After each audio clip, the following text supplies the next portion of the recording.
As is often the case with Land Rovers, there's a bit of a story behind this one. My wife and I bought it in January 2007, which is 14 years ago now.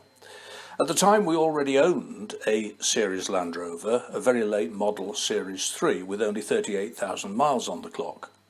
But I wanted to build an expedition Land Rover to do the fourth of the great overland journeys that I had set my mind to do many, many years earlier.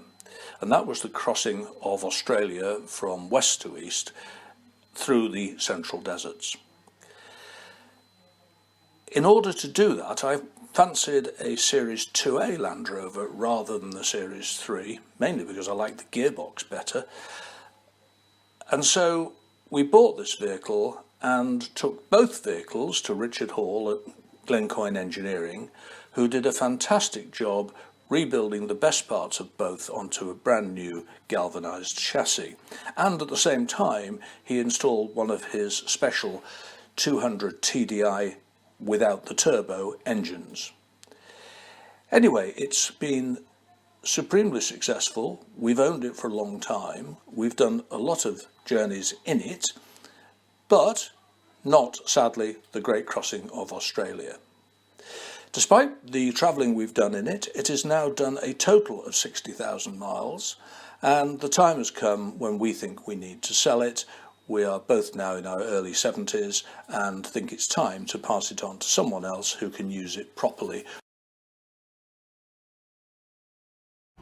This is our Series 2A Land Rover, Expedition Land Rover that's for sale. My wife and I have owned it for about 13 years, and the owner before us had it for something in the order of 20. It has done a total of 60,000 miles, and I'm now just going to take you around and show you some of the key features. At the front, you'll see that it's got two sets of headlamps, one for when you're driving on the left-hand side of the road, one for when you're driving on the right-hand side of the road.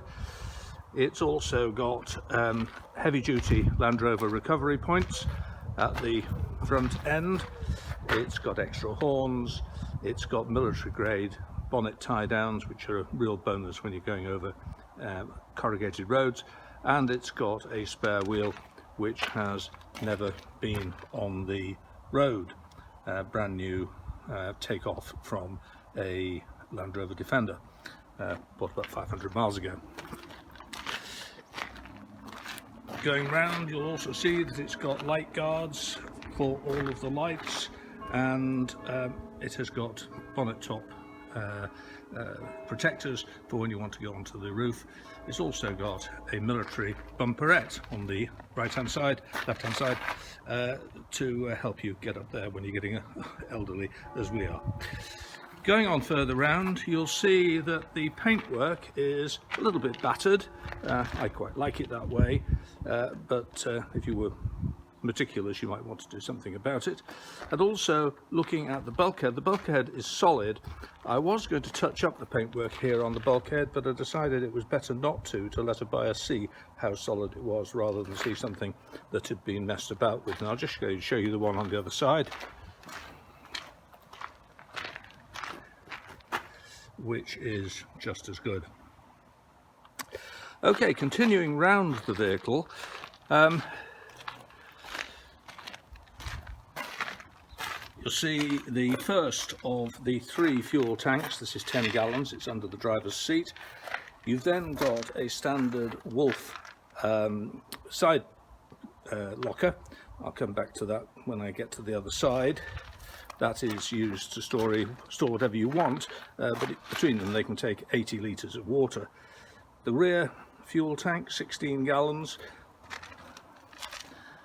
And then looking at the rear, you'll see a galvanised iron bar.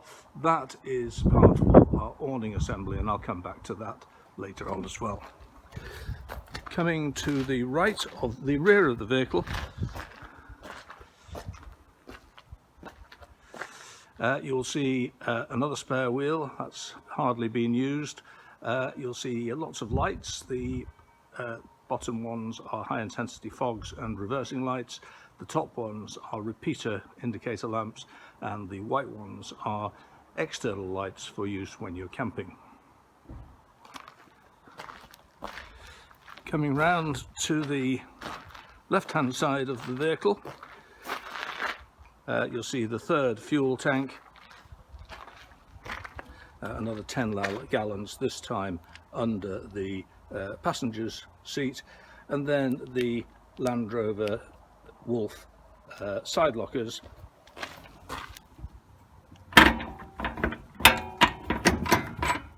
And at the moment they're used only to hold the awning material, but they can, as I say, be used to carry two jerry cans each, giving you a total of 80 litres of water, plus another 30 litres inside the vehicle. Whilst we're on the outside, quick look at all of the tyres.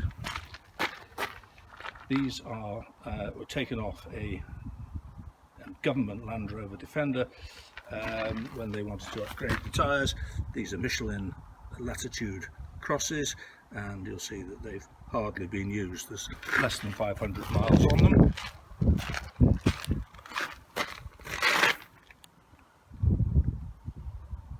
It's the rear, and then going off to the driver's side, the situation is pretty much the same. They've all got the same mileage on them.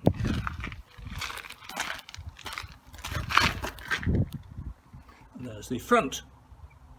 Under the bonnet there's a number of things to point out. It's been fitted by Glencoe Engineering, Richard Hall there, with a 200 TDI engine, but without the turbo. That gives about 75-80 horsepower, goes pretty well, and it's incredibly economical. I did a run to the south of France and got nearly 35 miles to the gallon out of it, which for a fully laden Land Rover was pretty good going, and it's typically giving over 30 miles to the gallon. You'll see there's a new oil filter. It's just had a full 12,000 mile service. You'll also see that the master cylinder has just been replaced. That is literally in the last few miles. The steering box was replaced about 500 miles ago. The vehicle has been updated with a number of Series 3 parts. You'll notice the heater there, but of course it's also got the Series 3 axles, the much more heavy duty Salisbury rear axle, and the better Series 3 brakes. It's been underbody soundproofed, both at the bulkhead end and actually on the underside of the bonnet, and the TDI rocker cover is from a 300 TDI, which is supposed to help a bit. I have to say it's still quite a noisy vehicle, even with all the soundproofing. Going inside from the passenger's side, you'll see that there have been quite a lot of additions. Take you through them in turn. The circuits are mainly protected by relays, which are in the middle there behind the K&M iPad holder, and they're all protected by these main fuses here. Every circuit in the building has been in the vehicle has been independently fused. I've had enough experience of old Land Rovers to realise that that is a very useful thing on an expedition. Going along from there, you'll see the hand throttle. That doesn't work, it never has. It was fitted when I was going to add it to my old petrol engine, but I've never seen the need to add it to this, and so it's just really filling a hole. Next to that is the power panel.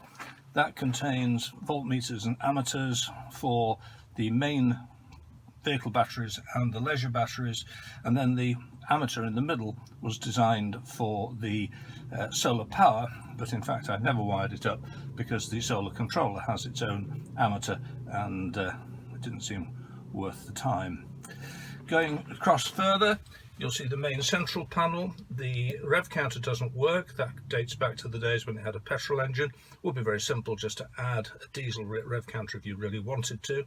And it's got the top left-hand control for the rotating flasher, and then it controls the heaters. Red button is the heater plugs for the diesel engine, and the black button is the starter, and then the far side is the hazard warning lights. Apart from that, there's not that much to see. We do have a central overhead console. That contains a number of features, probably better shown from the other side, but it also contains the lights, white and red, to deter insects when there's loads and loads of flies around.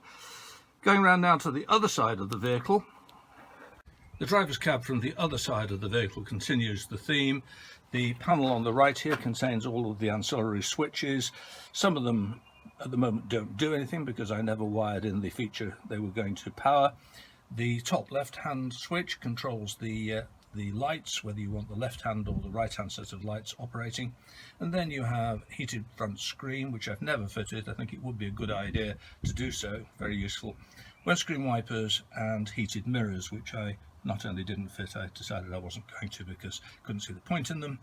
And then below that you've got the panel lights, the side headlights, the rear reversing light and the rear fog lamp. And then on the bottom row you have a spare switch labelled rocket launcher because there's no sign that says spare switch, and then the rear heated windscreen that is fitted but it's not wired in, and the rear wash wipe, which is also fitted but not wired in, and then the override switch for the electric fan on the engine. The engine actually always runs cold. It never really gets above about 70 in the UK. South of Spain it might get up to 90, which I find very comforting, and hardly ever does the switch kick in. You'll see also that we have a rather ugly but very functional central console. I made that myself, as you might guess. It covers the two batteries, the leisure battery and the vehicle battery, and it also provides useful storage both here in the front, where there's a lot of storage, it's about 6 inches deep, and also in the back, which is somewhere where nobody would ever think of looking, but which contains lots and lots of things like high-vis jackets and the like. Behind the seats we have fire extinguishers on both sides and various other bits and pieces. Finally, on the inside you'll see the fuel gauges, one for each tank, and also the temperature gauge and the oil pressure gauge, which is there, it all works, but needs to be connected to the new engine. The bits to do that are included. And also, of course, you'll see the Series 2A gearbox. Remembering this is a Series 2A, therefore it has no synchro mesh on first or second. However, it's a lovely gearbox, far nicer than the nasty Series 3 thing that replaced it.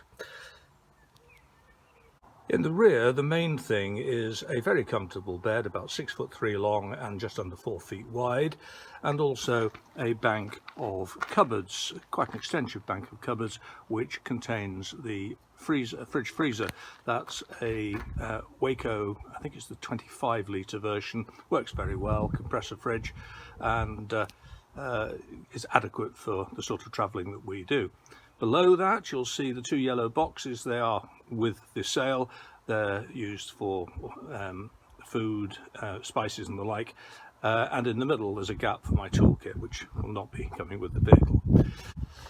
Also here in the back are the 30 litres of what you might call daily water, which are supplemented by however many jerry cans you choose to carry, giving a total of a maximum of 110 litres of water, which is ample for use on long desert trips. A good week of generous water use for two people.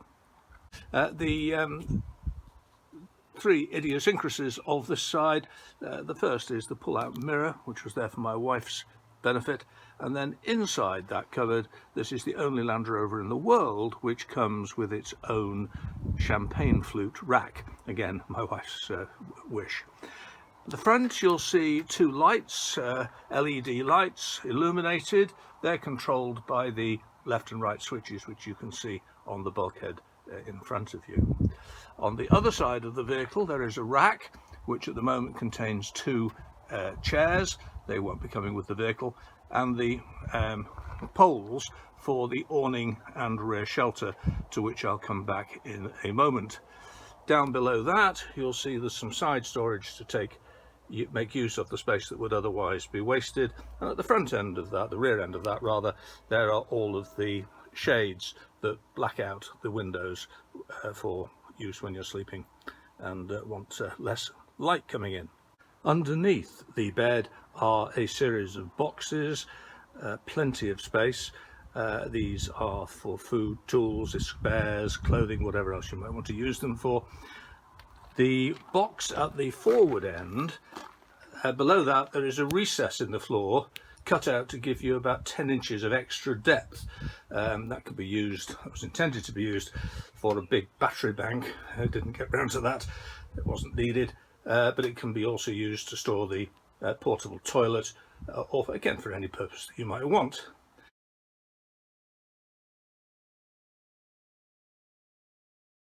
The boxes lift out by the handles you can see and are a very, very effective way of storing.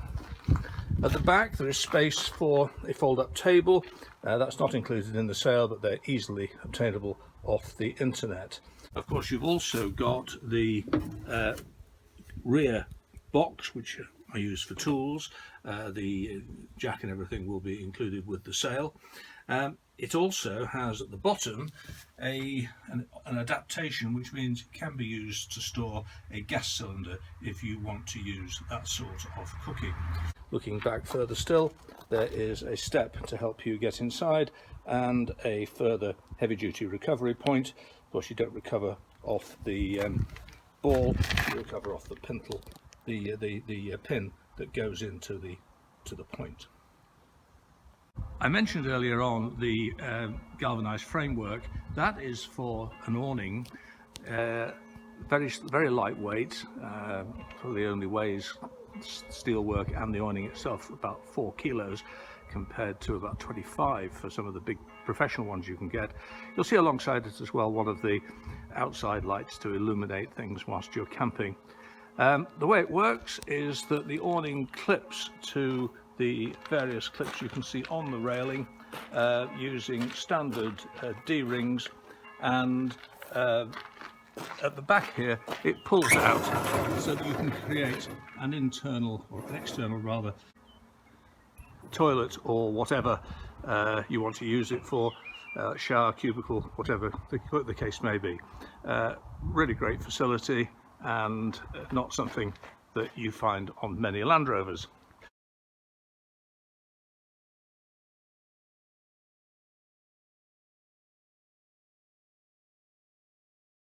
Okay, just to conclude, the good and the bad points. The good points are the galvanised chassis, the fact that it was completely rebuilt, the 200 engine, which is phenomenal if a little noisy, and gives superb fuel consumption, and the fact that it's been converted properly into an expedition Land Rover with 36 gallons or 163 litres of fuel and 110 litres of water. The bad points: the paintwork is somewhat tatty, particularly at the back here. You'll see that it's cracking up. I don't mind, in fact I quite like it, but I suspect there was some sort of accident damage there before I got it, and that's what you can see now. Down at the bottom of the doors there's a little bit of electrolytic corrosion. The door frames are good, but it's a little untidy. The bulkhead I've already dealt with, solid but could do with touching up.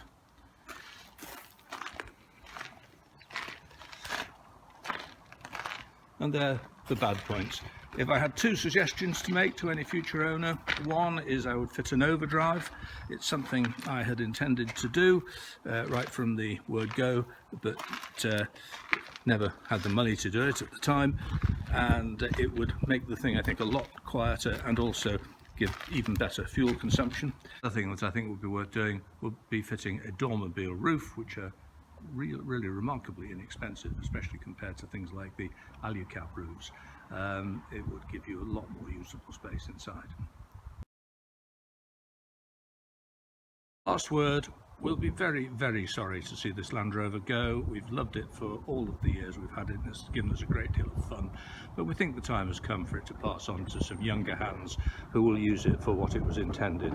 It was specifically designed to do the crossing of Australia, the great central deserts, where you need the fuel and water capacity, but it would do for any other adventurous trip. Okay, thanks for your time, thanks for watching, hope you're interested in the vehicle, and contact me if you are.